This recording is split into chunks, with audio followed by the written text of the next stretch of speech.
Welcome to the Devil's Rest Book Club, where we dive into the details of Christopher Rocchio's Sun Eater universe. I am your lowly scholiast, seeing my companion, the Palatine himself, Drew, off planet. My name is Cameron. Drew, how are you doing? I'm doing great. And this week we're going to be covering chapters 17 through 19 of the first book of the series, Empire of Silence. So where did we leave Hadrian at the end of last episode? Yeah, so Hadrian had sort of a moody time going to the summer palace. We arrive and Mom Liliana is sort of nowhere to be seen.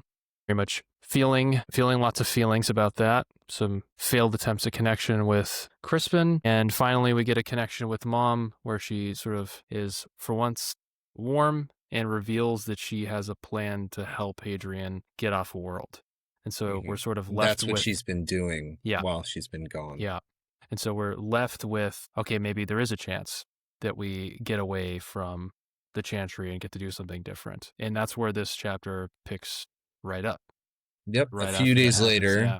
Yeah, I think it's probably a day or two later. We are in the day before situation where Hadrian is scheduled to leave Vesperad tomorrow, but all the prep is happening. It's the staging of like the big trip, right? Yep. Your final packing, making sure all your ducks in a row. And as part of this, we know that he is to leave on a ship called the Farworker that will take him to Vesperad, to Lorica College, where he will become a Chantry Anagnost. With this, too, I'm just noticing this now. I'm envisioning sort of one of those huge ships, right? A giant ship that's too big, probably constructed in space, cannot be planet bound. So it's one of those Highliner-esque, Yeah.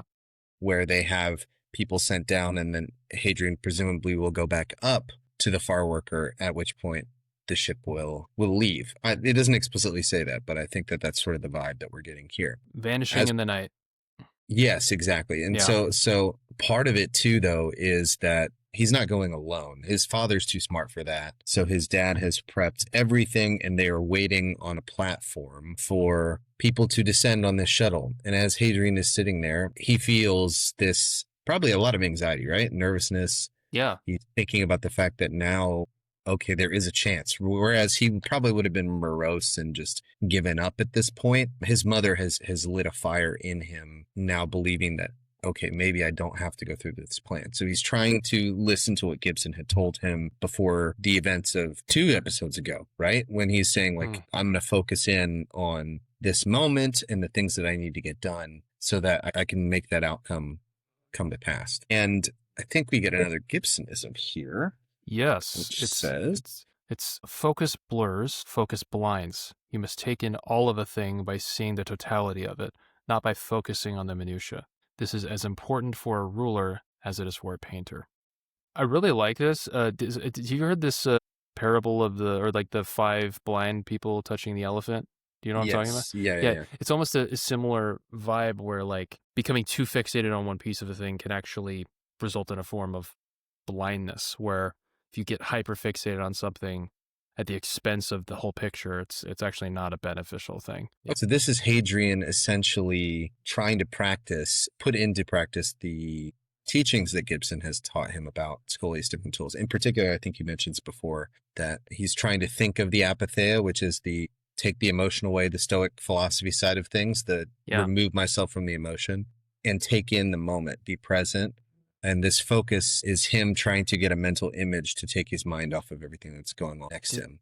Do you think it also connects to this ugliness of the world theme that we previously discussed as well, of like trying to capture not just, the anxiety of the moment, but what is actually like going on? What is the landscape like? What is actually happening other than just my fear? Because that could be like almost a thing that we focus too much on and it sort of masks the rest of what's going on. And to be truly present could be to be like enjoying the moment with Crispin, trying to be present with the people he's interacting with rather than just, holy crap, is it going to go terribly wrong or is it going to go right for me or something like that? I don't know. Yeah, I think it's a similar vibe as what he felt before Gibson's scourging, right? The idea that focusing too much on the anxiety increases the anxiety and just stepping away from that. I think also, he's an artist, right? So maybe he's also doing this because he thinks it's a watershed moment in Yeah. his, like he wants to remember it this way later. And it's just another tool for him, not only to be present and away from his anxieties, but also to capture it in this moment for his memory or to draw later or whatever. Yeah. We get some flowery imagery about the shuttle coming down too, right? Really It's saying good. that These beautiful. descriptions of ships are just unbelievable. There's a theme that I want to point here, or an image that gets reiterated and has been reiterated a lot in this first 100 some odd pages that we've read. The image of the dragon, right? Yeah. Like, so the dragon is a monster. Hadrian calls himself this sort of dragon-esque figure, like people have made him out to be this dragon, Mm-hmm. this all-consuming fire, right? That the dragons then, like this monster that causes destruction at a wide scale. But he described the shuttle as looking like a dragon. And I Yeah. think it's meant to keep us in this mind of the dragon being chaos. I love the imagery because in the Bible, the dragon is like part of Satan in Revelation, destroying the world or the end of the age or whatever. Yeah. And maybe Hadrian is aligning this thing as a dragon because if his father gets what he wants, it's sort of the end of his other potential life, right? One of the things that actually came up to me as you were talking about the dragon and sort of the, ship coming down is this really melodramatic thing that Hadrian was talking about the fish being plucked out of the ocean by the gull. Yeah, Totally. because Totally. but the winged thing that yanks people out of obscurity. Mm-hmm. That's just like the theme just sort of immediately jumped out as soon as I was reading about the dragon. So there's been trickles of sci-fi, but mostly the story has felt fantasy to me so far. And as we are hanging out here, we're getting more imagery of ships. It's interesting that it's still being compared to fantasy elements. So like we're almost in a crossing over point where we're going to start getting more science fiction-y kind of stuff starting to happen, but still being talked about with fantasy language, which is kind of speaking to the science fantasy kind of melding thing that he does here. Which is one of the things I love about the series, Yeah. for sure. The language that he uses around some of this stuff. Definitely influenced by people like Gene Wolfe. Yes. We'll see potentially some more Gene Wolfe this episode. Yeah. As they are waiting for the shuttle to descend, he and Crispin are talking, and Crispin mentions the fact that, it's so exciting that you're going up to orbit and all this different stuff. I don't think Crispin ever has, is what it said. Like I don't think he's ever been. He has not. Yeah. He has not. But it harkens back to the idea that Crispin and Hadrian have had drastically different visions for their life so far, because Crispin thought that everything was going to go Hadrian's way. Like it was going to be, his father was going to pass it down to him. They've sort of kept the first child's ideology or like that method of passing on power differently from the rest of the empire. And now Crispin's vision on how his life is going to go is upended. Yeah. So we don't really know if he likes the idea of becoming the ruler of Devil's Rest. I mean, he likes being in Colosso. He shares some of the same, well, from Hadrian's perspective, right? We don't get the full picture. But from Hadrian's perspective, he shares some of the similar ideology as his father, or he's sort of lumped in with Alistair. And I think this is giving us an indication that he had a vision of his life that was very different, that he was going to be the one that was off planet and Hadrian was going to be here. But then the shuttle descends, and then out of the shuttle are a bunch of legionaries, because of course Alistair is going to use everything in his power to make sure that his eventuality comes to pass, just to make sure that Hadrian doesn't do something crazy. This is the first mention that we get, but back to the science fiction-y elements of this whole thing. This is the first mention we get of adamant as a substance, which is a long chain carbon used to make ship hulls, according to the lexicon. And it's super, super, super strong, right?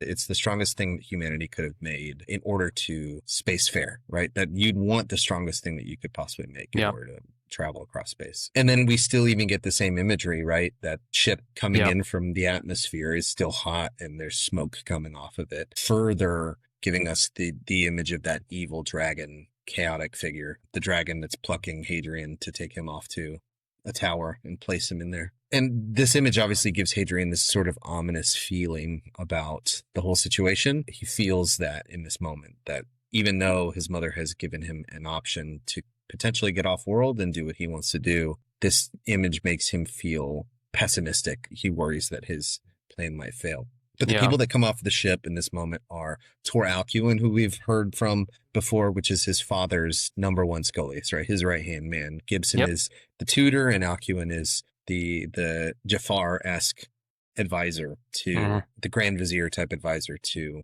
Yeah. Alistair. And as well as Raban, the Knight Lictor, sort of second in the military hierarchy from what we understand. Has a high matter sword swinging from his hip in this scene. Well, I didn't recognize that. Yeah, first time we hear about or actually see a high matter sword, maybe not. Yeah. You know, it's mentioned earlier in chapter 1, I think, chapter 1 or 2, but this is the first we actually see someone on someone's hip, which is interesting because we don't know a lot about it quite yet. Yeah. And then coming off the ship as a surprise to Hadrian is our lovely Lieutenant Kyra. Of course, Hadrian cannot escape seeing Kyra in every situation. But Alcuin is sort of acting as the sort of herald in this situation and mentions to Hadrian, we're so happy. I'm so pleased that I get to contribute and be helpful on your journey off world. I don't know if this means that Alcuin is going with him to Vesperad. I don't think it does. Maybe it's just on to the ship, making sure that he's like on there. It wouldn't make a lot of sense for Alcuin to then go into the ice or whatever. I don't think so. I think this is almost like a sort of like an official escort kind of a situation where they have like representation from the different factions. Yeah, that's kind of actually I think why it's partly weird that Kyra's here, because it's like we've got Tor, Alcuin, Raban, and Kyra. What's going on here? Like that's kind of strange. It seems strange. Yeah, and I think it's meant to feel that way. Yeah. And then, of course, seeing Alcuin and seeing a Scholiast makes Hadrian think about Gibson and wishing that Gibson was the one that would be accompanying him. And I think he even says that to Alcuin. And at the mention of Gibson, because Alcuin is a better Scholiast, right? He betrays nothing in his face. Yes. It's as if Gibson never exists. I think it's worth reading this section because I think it's really interesting. Alcuin's dark face remained impassive, his eyes flat and smooth as a gate. The others all betrayed disquiet in the uneasy way they shuffled about their feet. Deep beneath my service, an ember of hot ash blew into flame, a fury with this man, this adding machine who felt nothing at all for the brutality visited upon his comrade and brother in arms by the man they served. Alcuin must know the story, must know that Gibson's treatment was a gross injustice. I think this is so interesting because Hadrian hates him for being a Scholiast, which is a complete contradiction of his desires right now. He's got this Scholiast he loves, he's got these visions, but the thing that he hates here is the very thing he hopes to pursue, which I think is sort of speaks to a lack of clarity or insight on Hadrian's part. This is what you're seeking, actually, Hadrian. But it flames him, just furious about it. Yeah, it's the complete opposite of the whole ideology that he is wanting to go join, which is kind of interesting. It gives us this indication too that, okay, one, Hadrian is, if he does end up being a Scholiast, it's going to be a difficult time for him to be able to turn these emotions off. Alcuin seems like is very good at it and is following that letter to the T. Continuing on with that section, though, I thought it was really interesting, discussing the idea that caring was as alien indeed as the dark gods that whisper quietly in the night. He only said Gibson's treason was unfortunate. So we get this image of, like, he's almost comparing, I think he does directly compare Alcuin in this situation to the Cielsen, which is really, really interesting.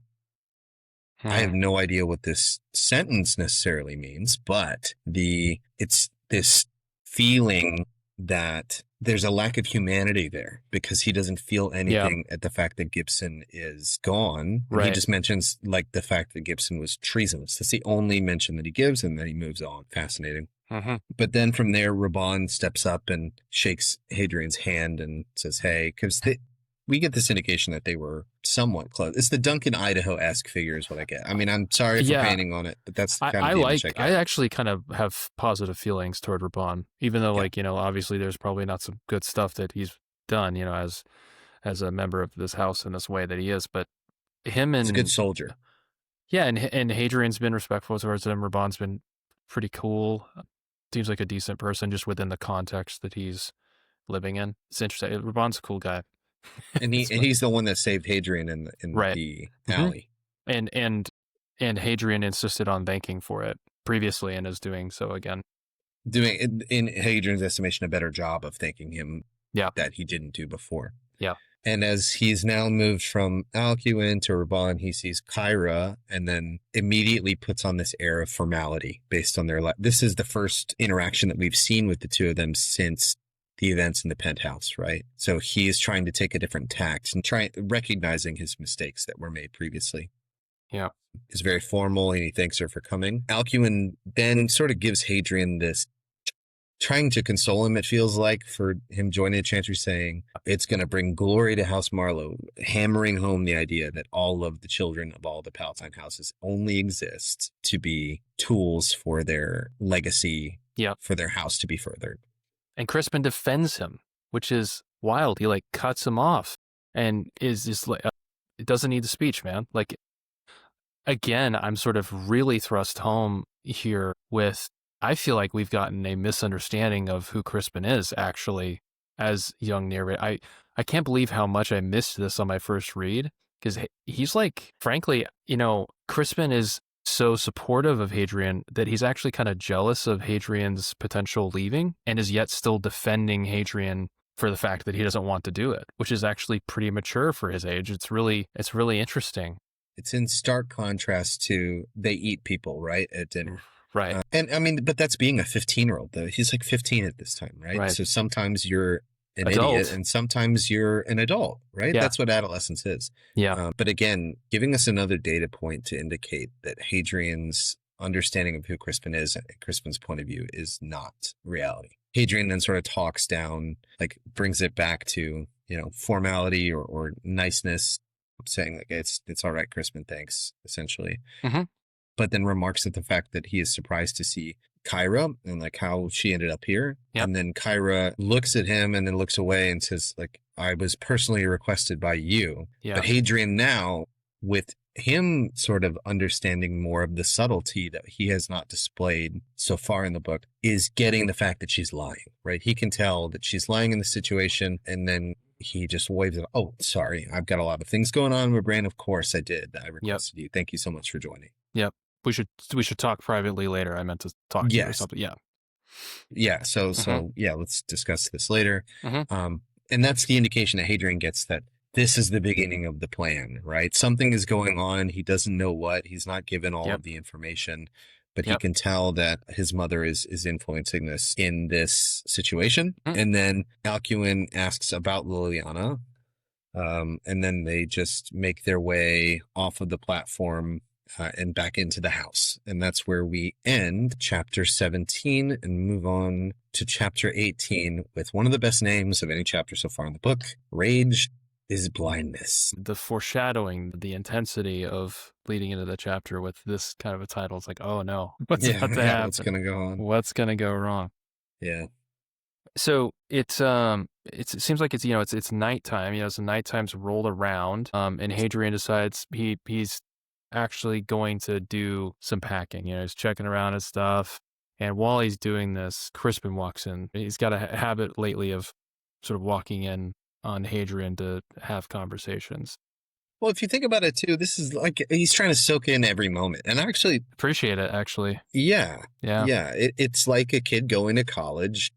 And their brother wanting to soak up as much time as they can before that movement. And frankly, you know, I have a brother who's 2 years younger than me. So like they have a little bit more of a split.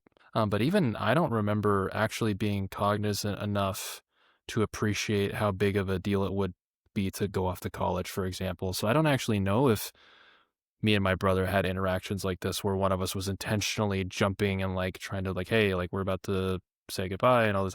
So this once again sort of speaks to Crispin's maturity / wanting to actually connect, which continues to be cool. He's getting more and more brownie points for me, actually. 100%. 100%. Yeah. Well, so on that mention, you know, we're both oldest children, right? We didn't experience this, but my youngest brother has told me the sort of feeling when I think he's told it more from the perspective of he was the last one in the house. There are three of us. And he was the moment that the middle child left, that was when he sort of felt alone in the house. So you can imagine that Crispin is the closest person that Crispin has to a friend theoretically, or a peer, right? Because we know that Hadrian has already mentioned the fact that 99% of the people he interacts with are servants, right? And there's this membrane that exists between him and everybody else in the house. And then there's this impassable gap between his father and his mother and him, right? Like, so they're not present for various reasons. The only people he's presently with most of the time are these servants. The only sort of peer that Crispin has is Hadrian, you can imagine, in this situation. Yeah. Even more isolating than a typical like older brother going off to do something kind of a 100%. situation, because he doesn't even really have his parents to latch onto, right? And on top of that too, it's also the idea of this is a watershed moment for Crispin as well, because the moment Hadrian leaves, then he's just being groomed for command all the time, you can imagine. He's probably going to be sitting in on a bunch of meetings. Yeah. He's going to be involved in the house at a more rapidly increasing rate and being the sort of heir apparent to his dad. So it's an ending for him, or an ending of a chapter of his life, in addition to Hadrian's. Yeah. And one thing that stuck out to me is Hadrian immediately was like, what do you want? Like, why are you here? Yeah. He's so like, he's kind of a jerk. He's a jerk, man. Jerk. He's like older than his brother enough to be in like a moody, angry phase, and his younger brother's still young enough to want to actually connect with his brother. He hasn't reached into that, I guess. And Crispin's like, I guess this is goodbye. Like, I guess we should check in, say goodbye, because I mean, this is going to be kind of separation for a bit. And one of the things that jumps out here immediately is Hadrian's like, by the time I'm out of fugue, you might be the older brother, which is, I think, the first real, like, on the page example of time stuff starting to get very strange with travel that we've seen. Like, I think it's been theoretically discussed, but like, this is the first time it's like, oh no, like, you're going to travel and your brother is now going to literally be like in conscious years older now by the time you get out of fugue after you've gotten travel. And this seems really physically older, right? Even though Hadrian will still have lived more years, he will not have been conscious for more years. So literally, Crispin will be more mature by the time he exits fugue. This is a really important theme and world building thing for this universe, is the way that time and space travel works. It's going to come up over and over again. And this is just the first data point of that. I mean, there's going to be massive implications for it in this book and in books to come. So I would always keep in mind, we've been very fantasy so far. Once you start traveling in space, we're jumping straight into sci-fi, and it's getting pretty real with the distance, the years that are lost in space. I will venture to say this is the way that time is handled in the vast distances of space is handled is probably the hardest sci-fi in the entire series, in my opinion. Dealing with this special relativity, time dilation type stuff. Communication along large gaps of space, all of the space and distance stuff, yeah. But the time in particular and the effects on the body, and not only the effects on humans in particular and their relationships, is my favorite thing when it comes to the sci-fi that's mentioned in the entire series. And so this is the first sort of indication about that. It's so inhuman, right? Because like the idea that you would go to effectively get ready for your career, and then all of a sudden you've flipped birth order almost because of the time that's, I mean, it's like, it's currently not possible. So it's completely inhuman, even more so than having a full set of teeth when you're born. Now your younger brother could be older than you.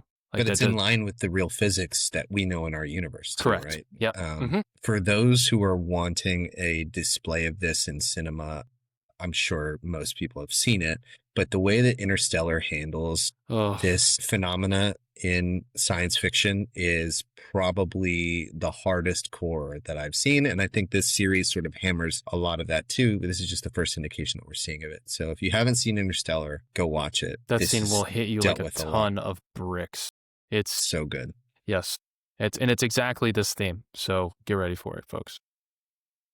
So Crispin with apple in hand, we get this image that he like literally just came from the harem with an apple, like his shirt's half buttoned or whatever. And then he's like, all right, I'm going to go visit with my brother now. But he looks at some of the things that Hadrian has packed and talks about the idea. He thinks it's weird that Hadrian doesn't have a lot of worldly possessions that he could take with him. It sort of is jarring to him, but he doesn't understand what Hadrian's about to go through, right? That's an indication that he hasn't thought about what it actually means to join the Chantry. He has that childlike image that we had discussed previously about the Inquisitors just glass seals and planets, and they Yeah. take traitorous lords, and like a heroic sort of Yeah. figure, not the I'm going to a monastery or a seminary where I'm going to have like a few possessions that are allowed to me in my name for the first few years. And he Yeah. talks about the idea that people higher up in the Chantry, Eusebia, the prior in particular, having a huge set of apartments. And Hadrian's like, yeah, but she's not at the bottom of the totem pole. Like, she's advanced. Like, you only get that as you become more important and more powerful. It's sort of striking throughout the entire interaction that just Hadrian just feels cold the entire time. Like, he's almost annoyed that his 100%. brother keeps trying to connect with him. And I don't know. You would think that he would have a little bit more empathy for his brother just wanting to be up in the stars and stuff like that, but he just doesn't. He just doesn't connect with them. Young Hadrian is embodying what narrator Hadrian mentioned previously about That's his right. parents being donors and siblings being acquaintances or classmates, right? Essentially. Yeah. He is living that out because Crispin's clearly reaching out a hand to try and get any grasp onto anything shared, to sympathize with Hadrian or whatever. And Hadrian has nothing to do with it. He just says, they're just things, no big deal. Like, he's just walling himself off totally and completely from any sort of human connection that Crispin's trying to get to him. Yeah. It just sort of cuts off every connection point too. Like, I'm not going to see a lot. I don't care about stuff. It's like every line Crispin goes down is sort of like running into a brick wall. Very curt. Yeah. And then we start getting Crispin trying to find another angle to connect with Hadrian, and steps on a landmine on accident.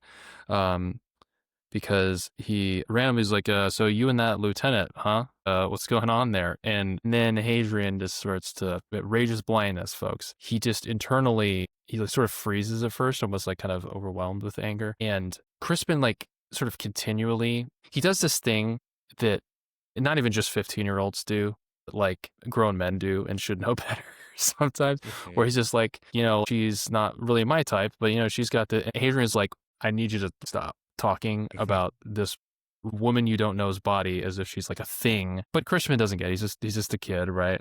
Well, I mean, he just came from the harem where objectification is the whole point, right? Right. And totally accepted, and way far past just comments about somebody. But of course, Hadrian hates the whole thing. Yeah. This is a really, really interesting scene, in particular because Crispin's now found a lever that he can move. Yeah. And Hadrian's mind immediately goes to the worst case scenario, right? Because he has this vision of Crispin being this monster. The reality that we're seeing is Crispin isn't that. He's just trying to understand Hadrian. I read this as Crispin trying to understand Hadrian better, albeit in an objectifying way. Sort of answering the questions that he had posed on why he didn't join him at the harem, right? Yeah. It's like, oh, I get it. It could be because you have a moral objection. It's because you're into this lieutenant. Yeah. But also, it gives us the indication, too, that Hadrian's feelings for the lieutenant are visible, right? Crispin picked up on Hadrian's awkwardness or feeling towards Kyra, maybe earlier, but at the very least in the interaction on the platform. And then Crispin sort of backs off after Hadrian just tells him to shut up, leave her alone. Like, his mind goes to, oh, well, he's going to torture this one poor woman or whatever. Crispin's like, whoa, dude, now I know that you're into this girl. I'm just putting the pieces together. The feeling that I get in this scene is that Hadrian is escalating the situation when he doesn't need to be, right? Yeah. And granted, Crispin did step on a landmine that he didn't know was there. But he didn't know. Right. Right. And Hadrian continues to turn it into something bigger. And also, he also doesn't say, hey, don't objectify this woman. He's not expressing his values. He's just angry. He's just mad and acts like it's Crispin's fault for not knowing better when he's like a 15-year-old growing up in a world where he's allowed to just run off to the harem. Like, how is he supposed to know that it's not okay, Yeah. Crispin at that point then apologizes and says, hey, sorry for mentioning anything. And then they sort of shift the conversation to talking about, like, we get Crispin admitting that he wishes that he was the one leaving, that this is the vision that he had for his life is very different than the one that he's getting. He always imagined himself leaving the planet or doing something different, being a different pawn for House Marlowe. And he makes this comment to Hadrian saying, "Father did always like you best," Dude. which is a oh shit sort of moment of like, are we seeing reality? Because if Crispin believes that his dad always liked him best, then what is Hadrian even telling us about this? Like, are we in the real world? Hadrian does a spit take at this. That's how appalled he is at the comment. Mm-hmm. They keep going back and forth about like their roles and stuff like that. And there's this section that I think really boils down the fundamentals of their relationship, which is, for a moment, I felt I had misunderstood Crispin. For a moment, I realized that being the younger brother, he had expected to come into nothing. Just as I thought Deadroll's rest had always been Crispin's, he had believed in mine. He had toiled in my shadow and I in his, neither of us knowing the shadow was really just that of our father drowning us both. It is, Rockio. It's amazing because it ties this whole relationship into a bow of they've both been doing this thing internally. The thing that Hadrian is doing right now, although he's being, I think, more immature than his brother, because his brother's trying to connect and Hadrian's kind of just pushing him away. But I think they've both been doing this thing for like their whole life where, if he thinks Crispin's trying to steal the thing, Crispin thinks he's like, I'm the second son. What am I even going to do? The best thing I get is that when my brother gets to run off and do cooler things, now I get to just sit here on this planet still. It's like, it's nothing that he does is satisfying. He feels like his older brother is the favorite. I mean, maybe, if there was a book about Crispin at this age, maybe his thing is like, man, Hadrian just endlessly disobeys father and yet father still tolerates him. And I obey all this stuff and I still don't get anything for it. So it's a perfect moment because it sort of shatters this. And if there were a different POV of this moment, then we would be getting a very different story. I think this is one of the ways that this first person narrative really pays off for the disjointedness of Hadrian's perception versus Crispin's. Yeah. Not only does it shatter that perception, but like if you really look at it too, and this is a point of view that you and I can't necessarily connect with because we haven't experienced it being the eldest children, right? Yeah. We don't know what it's like to be the younger brother. But if you look at the way that Hadrian has positioned the story so far, Hadrian is the better fighter. Yep. Hadrian always gets the better of him on that. Yep. Hadrian is the better student, right? He knows all these languages. Clearly, he likes his studies more than Crispin does. Crispin, we get this vision of him through Hadrian as this brutish, like not intellectual figure, right? He's the one that asks the quiet part out loud at dinner. So from Crispin's perspective, there is a big shadow, right? And Crispin finally gets a moment in Colosso, and Hadrian ruins it by running off and stealing the thunder by acting a fool and doing this. And it's I didn't even think about that until you're talking about it. It's like there is a different version of this book written from Crispin's perspective that is wildly different. It's great. It's so great. I maybe it should have been Tale of the Crispin on Devil's Rest or something like that. So it's awesome. Really tied together super well. It also makes me wonder if this transcends and goes to a different form of media, how they could, this is why the book is so amazing and the series is so amazing in literary form. How could you possibly show this on film, right? This dynamic, this sort of feeling, I think is way more difficult to show on film than it would be. You could show the conflict, you could show the argument, but I don't think you would generate the disorientation that the reader could feel from a moment like this because of how different it is, because we're reading Hadrian's words. We're not seeing through his eyes. Because if we were seeing through his eyes, we might literally be like, oh, this is different, because it would be like, oh, we're watching a video. This is a more objective account. But written, it doesn't come across that way, actually, because there are things that sort of leap off the page. It's like, that doesn't match what our narrator is saying. Because if it's Hadrian is saying this, he's quoting Crispin, but he's also telling us that ideas with Crispin, they don't match that quote. And I think you're right. I don't know how you would convey that other than narrating over the video. And I don't think that showing flashbacks to the moments, like Crispin's reaction to all these different moments, him on the ground or him in Colosso in this moment. And I didn't even think about the Colosso piece too, right? His shining achievement in his life, the thing that he's most excited about, and the thing that he can point to and be like, I did that. My brother didn't do it. Like, I fought in Colosso. I was the champion of the people. Gets rained on by the fact that the news coverage probably covered just Hadrian's attack, and they had to like shut it down. The propaganda arm had to do what they could do, and maybe that elevated Crispin to some extent. But Crispin knows, right, that the moment could have been bigger. I didn't even think about that. They then Hadrian then interrogates Crispin on why he's even in the room. Crispin says, "Hey, I'm just here to hang out and say goodbye." Yep. Has this like understatement of the year, and he says, "The last few months have been really something, huh?" Like I and I it love just it. Crispin feels so human. Yeah, This is like 100%. something you say like when you get into a taxi, you're like, man, the rain is pretty crazy, huh? Like it's just like regular person stuff while Hadrian is behaving this way. It's kind of upsetting that Hadrian keeps making this interaction so much harder than it has to be. His brother's continually trying to connect. He just won't meet him halfway at all. At Yeah. all. And then, another one of these attempts to connect with Hadrian steps on a bigger landmine. Hmm. I can't believe Gibson turned traitor like that. Once Yeah. again, I think, in truth, trying to connect, recount events with his brother, and yet he's stepped on another landmine he doesn't know is a landmine because he doesn't know Hadrian. Hmm. And Hadrian won't let Crispin know him. I don't want to talk about that. I don't want to talk about Gibson. Like I don't want to go here. The two biggest landmines that Crispin could have possibly stepped on in Yep. this moment, Crispin has stepped on both. And he doesn't know. Back to back. Yeah. And he doesn't know. I argue that he probably should know about Gibson, Probably. but the Cairo one he definitely didn't know. Yeah. And clearly there's so much going back to the coldness of the relationships in this family. It's as if Crispin has never talked to Hadrian before ever, right? It makes me wonder how much interaction that they had outside of a classroom and outside of the dueling grounds, right? The practice field for swordsmanship, because Crispin definitely should know that Gibson means a lot to Hadrian. I don't understand why he doesn't. Yeah.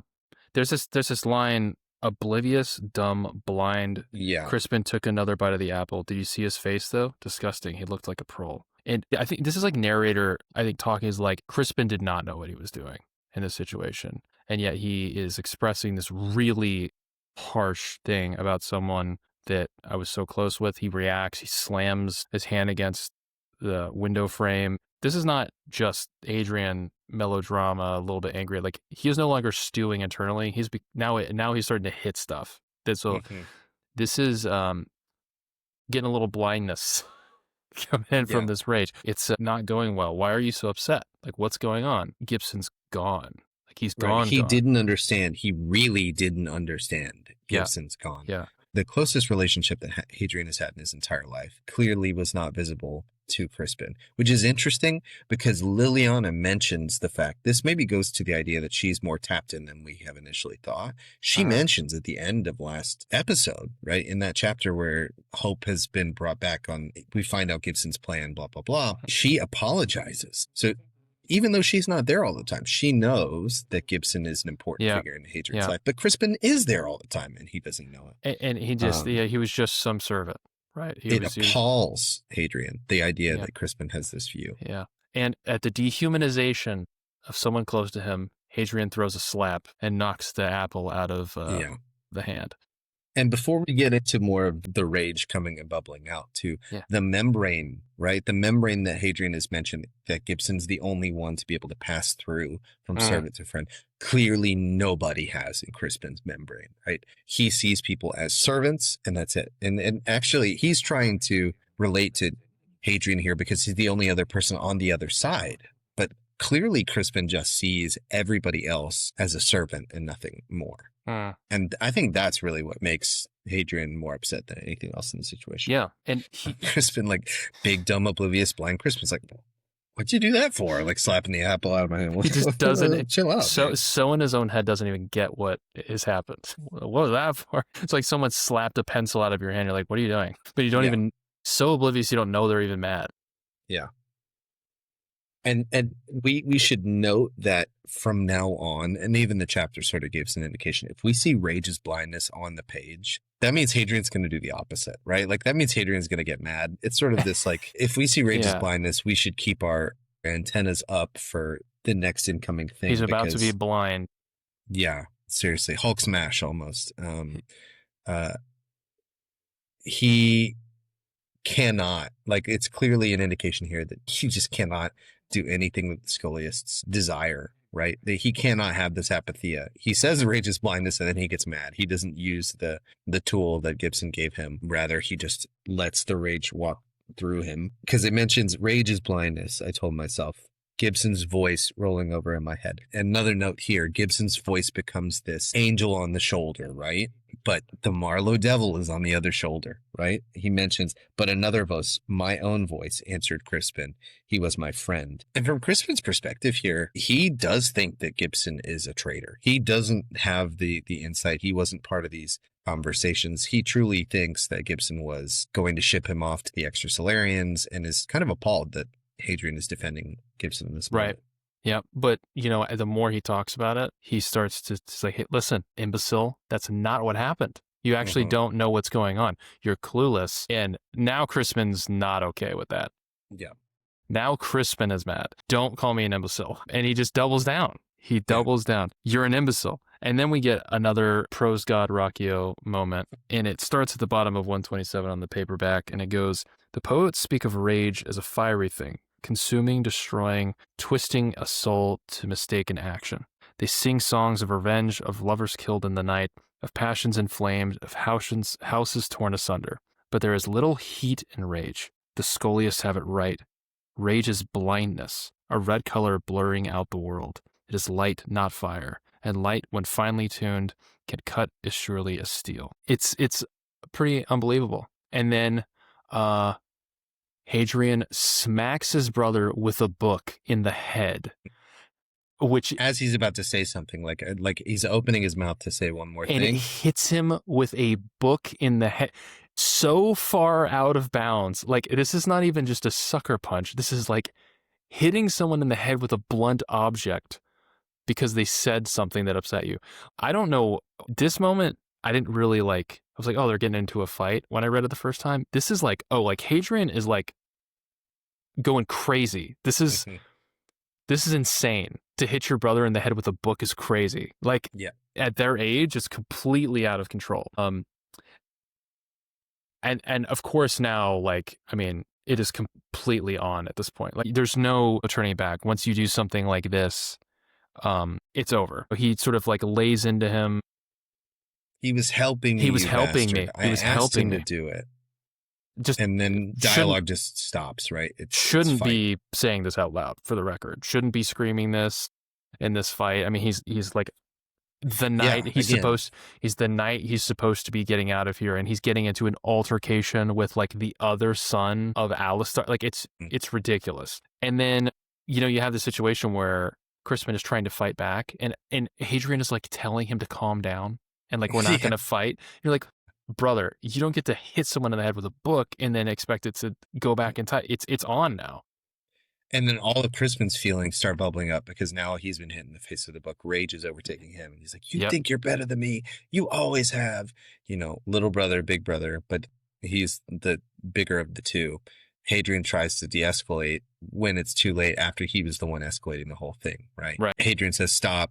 Crispin's like, you hit me first. And then they have this fight, which I encourage everybody to read because I think it's a very, very good description of realistic like fight scenarios, how it happens really, really quickly, right? Everything escalates and then it's not a 25-minute UFC fight. This is like a minute-long altercation that for Hadrian in the moment feels like forever. It takes the better part of a page and like about a page and a half just talking about this fight. Hadrian ends up getting the better of Crispin because he is the better fighter, right? He knows angles. He knows how to manipulate Crispin. And as Crispin is on the ground, blood in his mouth, you can envision, he says that he's going to do the one thing that Hadrian had mentioned, or like the thought that he had earlier of like, oh no, he's going to do terrible things to Kyra. He made it happen because now Crispin is like, all right, now I'm going to torture that lieutenant is mine the moment you're gone or whatever. And at that moment, Hadrian gives him the American History X curb stomp and knocks him out. Yeah. For the record, I don't know how educated people are on fighting and danger related to fighting. Kicking someone in the head when they're grounded can kill people easily. Like, it is extremely dangerous. That's why it's banned in MMA. I was watching a martial arts guy, people that know about it, John Danaher, talking about, self-defense and like real dangerous street stuff. He used to be a bouncer. He said he saw multiple people get soccer kicked in the street and never get back up ever again. And some passed away because hitting kicked in the head is extremely. So this was a real fight, not a like brotherly thing. This was like crossed the realm way into like an actual altercation. This was a serious problem, and people should think about like, what does this do moving forward for Hadrian and Crispin? Like, is there any reconciliation after something like that? Because this is really bad. I mean, This is the end of their relationship, period, end of story. and it's Hadrian's fault. I mean, he didn't have to do this. But on that though, what was the criticism that he got from Felix in chapter 1? He doesn't take the blow in practice or in training that he should take to finish the fight. And this is the first time that we see Hadrian do that, right? Crispin crosses the line or whatever, and he ends the fight. And he doesn't even know initially if Crispin is okay. But this is the moment that Hadrian becomes the type of fighter to take that initiative, right? It's a good point, because it's something we should think about moving forward. How does the man who doesn't have initiative kill an entire alien race? Apparently anger, maybe. Because anger from, people he cares about and wants to protect or something. He's capable of it given that context, at least what we've seen so far. I didn't think about that, but that's right, is that this is a very different Hadrian in this moment than we saw in that training yard. This vision of Hadrian in this moment aligns with the narrative that the Empire has told about him. Yeah. And he's even telling us this, right? He could have, in his account, skipped this and not mentioned it. But what he's telling us here is that in moments where rage is blindness, I am not the same person. I become somebody else. He gets into this, I want to say it's like a berserker state, but it's not. This cold, calculated killer, because I think all of the mentions of the way that he was feeling from the moment that Kyra's name came up was cold, cold, cold, cold, cold, and then red, right? So there's this descent into coldness, and then the red washes over and Hadrian just explodes, right? But even in that explosion, will do very, very violent things. Like violence is the outcome when Hadrian gets in the state of mind, and clearly nothing can stop him in that case. Yeah. And, we're reminded pretty quickly, talking was dangerous around the palace. It's pretty clear that the cameras like, this is not going to stay a secret for long. I mean, what just occurred. And clearly not long at all, because the moment that this all goes down, Mom shows up. And we know that she's got her cameras in the palace or whatever, and she's got eyes in more places than we have an understanding. In the moment that this ends, she shows up. She asks, "What have you done?" Hadrian, then lies about the fact it's like, "Oh, Crispin hit me first," or whatever. Clearly just lies, as if she wasn't watching on video the entire time. Right. And then he asks, "Is it time?" She's like, "It is now." This is it. I guess we gotta put everything into action now. Maybe I was preparing, but not anymore. Hadrian apologizes for that. She kind of says like, "We can use this. Like, we'll use this situation as like, oh, you're escaping. Like you just got into a fight with your brother. You're escaping. I'll cut the part where I'm talking to you about it from the footage, but this will be actually good cover." Not only that, she says the words, "You've given me an out," right? Yeah. Even though this is not the ideal situation in what she had planned, she now can spin the narrative and create the narrative, because she is a narrative creator, right? She makes these operas. She can now spin this narrative of, he went crazy, he beat up Crispin, and then he stole a ship and left, right? She tells him to get up out of there, take the shuttle, take her people. Hadrian, worries about the security footage, but she then mentions, they didn't see the footage of you and Gibson talking before Gibson got whipped, did they? Indicating that she has the ability to alter the footage. Hadrian, in his last sort of interaction with his mother before he runs out, asks, "Why are you doing this for me?" And I love this. I want to read it.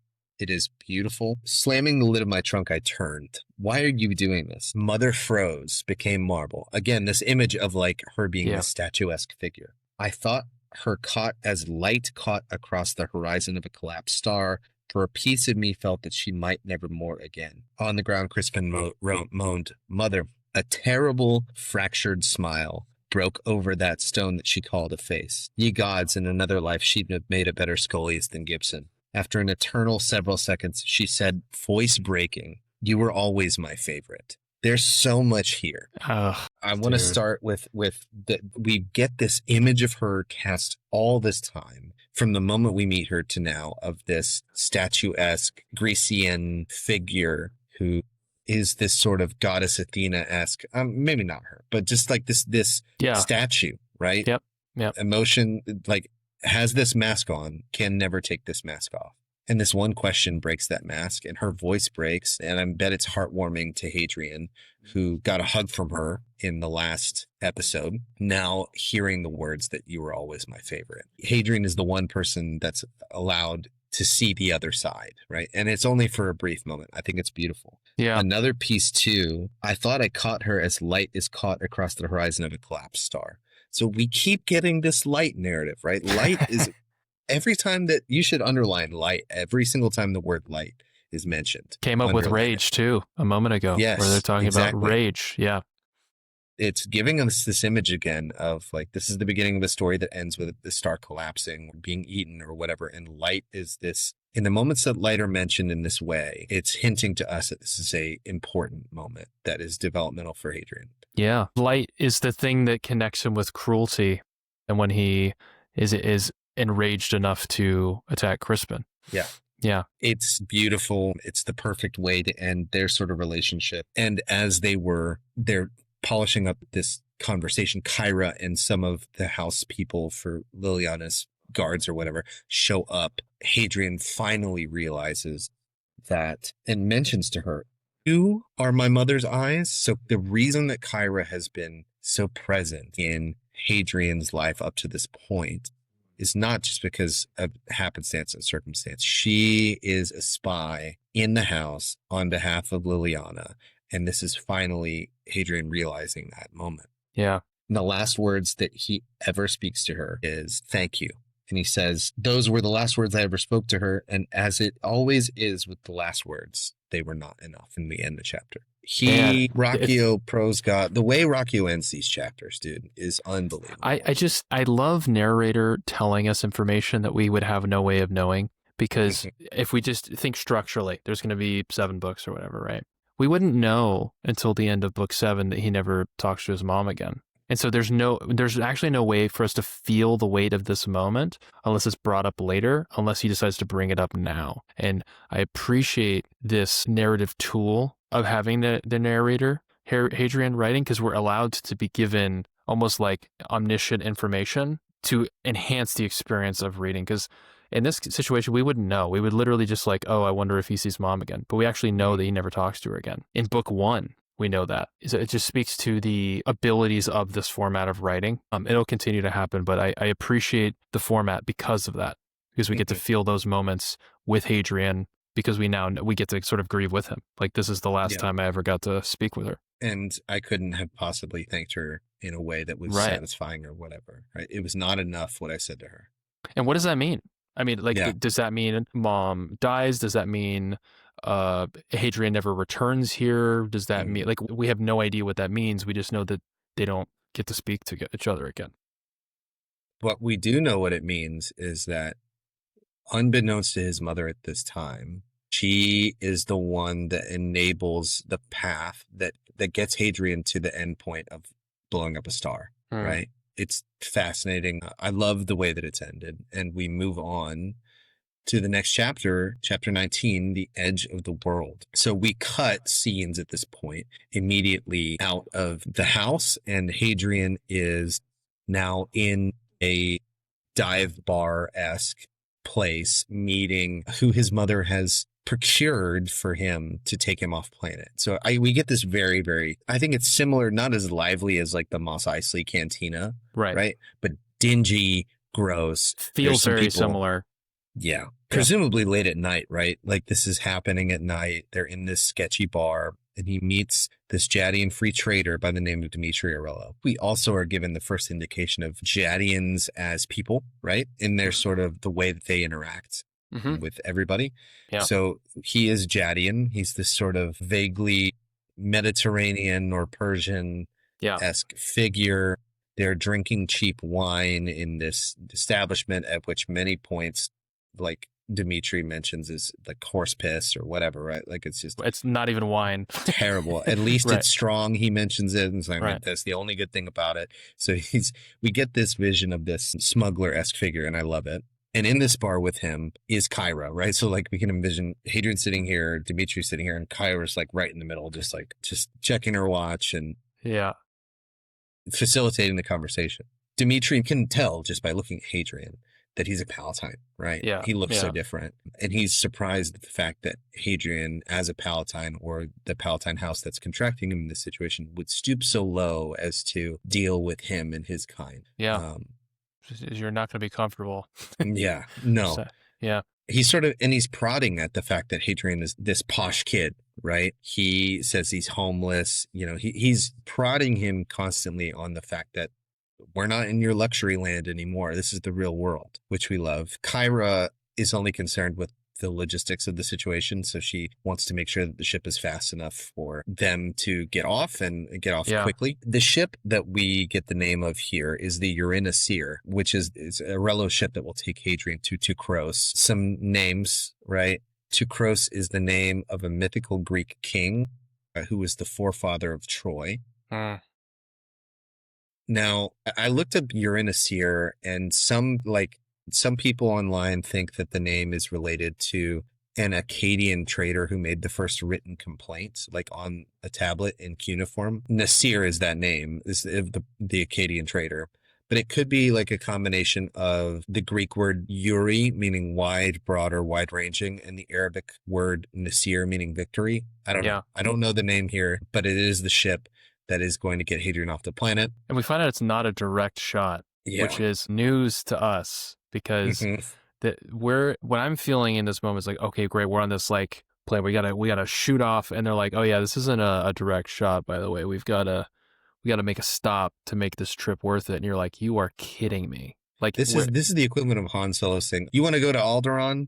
Mm-hmm. Well, I got to make 2 pit stops along the way. I got a deal here on Nar Shaba or whatever. Like I've got to make 2 stops along the way to make it worth it. But based on the discussion that we had earlier about time dilation and how long it is to cross these vast distances in space, this means that this trip is going to take 13 years to get to Teucros. Yeah. And that means Hadrian is going to be 13 years in fugue. I don't know if this is the first mention we have of fugue, but he's going to be on ice or in cryo for a long period of time in order to make this journey. Yeah. And they actually did give a little bit of background. This is a far journey, and we're going to make a stop because there's some good financial benefits to the fact that supplies and demand has shifted because of the war. And so there's actually a way that we can make a pit stop and actually capitalize on the way the war is affecting the economy on the way there to make the trip more worth it. Once again, we're drip feeding how the war is affecting in a small way our narrative here. It's affecting even the economics, not just with the uranium, but other things as well, like what supply chains are broken down because of planets being consumed, or what's now more valuable that wasn't previously valuable. So we're taking a stop basically so that they can capitalize on the war, try to price gouge a little bit on the way to get the Palatine where he's supposed to go. But it's also cover too, right? Yeah. Because if there are manifests or like plans like where Dimitri is going, it would be really suspicious for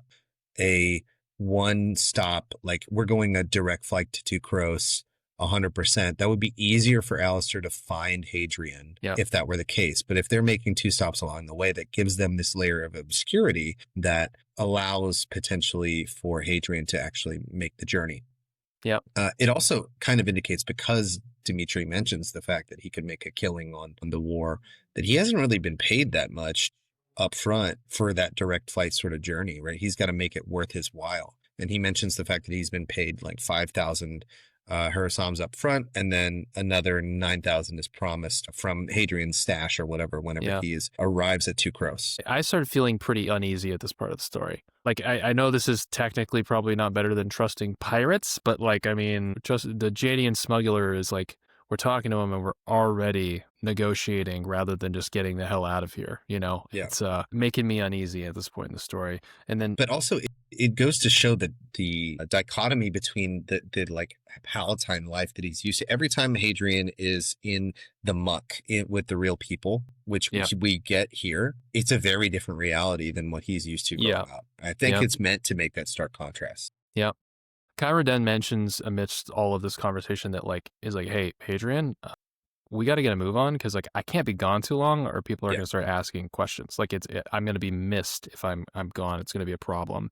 100%.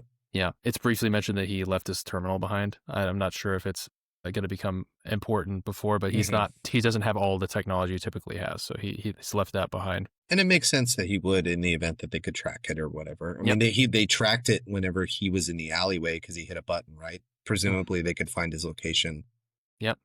based on that terminal. Yep. Dimitri, though, then starts asking more questions to try and figure out how much hot water is he really in, right? Right. What's He going on asked, here? exactly, why are you wanting to get off planet? He asks if Hadrian is a criminal because he's looking out for the safety of his crew, right? He doesn't want to put them in unnecessary danger. A really small side note here that I think is Brachio just saying like, hey, read Book of the New Sun. There's presumably like a movie poster or something like that on the wall of Tiata, Princess of Thrax. Thrax in Greek myth is a child of Ares, but it's also I think it's really a reference to Book of the New Sun. Thrax is a major location in Sword of Lictor. So I think it's that there. For those that don't know, that's Christopher Rocchio's favorite science fiction, from what I understand, is Book of the New Sun. His two biggest influences he mentions are Gene Wolfe and Tolkien. Yeah. Probably not in that order, but yeah, it's a callback there that I wanted to make a note of. Hadrian sort of turns this conversation on its head, though, and puts Dimitri on guard a little bit when he starts speaking in fluent Jadian to him, right? So the conversation then continues in Jadian, which is a power move, right? It's a power move. Totally. I like how this book manages to make like being obsessed with languages cool. Like it's like the most nerdy bullshit ever, but like it's like actually important in this series. And as a fan of language myself, I love it. That's another one of my favorite things. So cool. It's so cool. So it's good. And we get that indication too that Jadian in particular in language on the nerdy side is an inheritance of somewhat of the Romance languages because the affirmative that he gets is C. So it's either a descendant of Italian or Spanish or both or whatever. Yep. So. Yep. There's a sort of a back and forth, and Hadrian does divulge that he is running from the chantry. Like he doesn't want to go to seminary. I think he detects a sort of general disdain for the chantry from him, and sort of like was like, "Hey man, like this is who I'm running from." And then Dimitri is like, "Oh, okay, so we're sticking at to the chantry then. Okay, so maybe I'm a little bit more down with this."